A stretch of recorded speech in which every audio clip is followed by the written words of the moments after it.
இன்னும் ஒரு 3 மாசத்துல இந்த வருஷமே முடிய போது. 2026க்குள்ள போக போறோம். இதுவரைக்கும் நான் எவ்ளோ புக்ஸ் படிச்சிருக்கிறேன் அப்படின்னு பார்த்தா, அது ஒரு கவுண்ட் வருது. ஓகே. அதுல நான் எவ்ளோ தமிழ் புத்தகங்கள் படிச்சிருக்கேன்னு பார்த்தா, அதுலயும் ஒரு கவுண்ட் வருது. பட் எனக்கு அதுல எவ்ளோ புத்தகங்கள் பிடிச்சிருக்குன்னு பார்த்தா, இதெல்லாம் தான் எனக்கு பிடிச்ச புத்தகங்கள். முதல்ல பார்த்திபன் கனவு, கல்கி அவர்களுடையது. இந்த வருஷம் ஸ்டார்ட் ஆகும்போதே நான் முதல்ல படிச்ச புத்தகம் இதுதான்.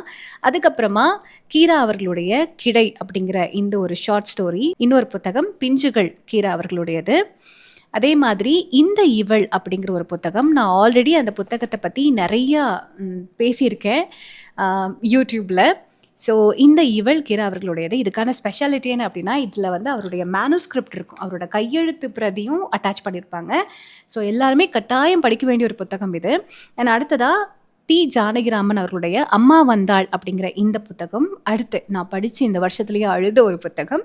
ஒரு இளம் பெண்ணின் நாட்குறிப்பு பை ஆன் ஃப்ராங்க். அவங்களுடைய தமிழ் வெர்ஷனோட நான் வந்து படிச்சேன். அடுத்ததா ஒரு ட்ராவல் கைட் மாதிரியான ஒரு புத்தகம்.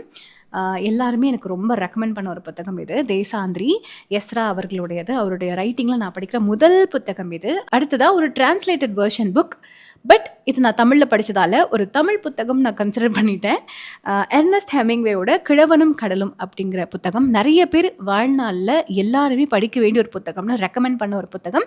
ஃபைனலி இந்த இயர்ல நான் படிச்சு முடிச்சுட்டேன். இந்த எல்லா புத்தகத்த பத்தின ஒரு ஷார்ட் ஒரு வீடியோவா நான் மேக் பண்ணி ஆல்ரெடி யூடியூப்ல அப்லோட் பண்ணியிருக்கேன்.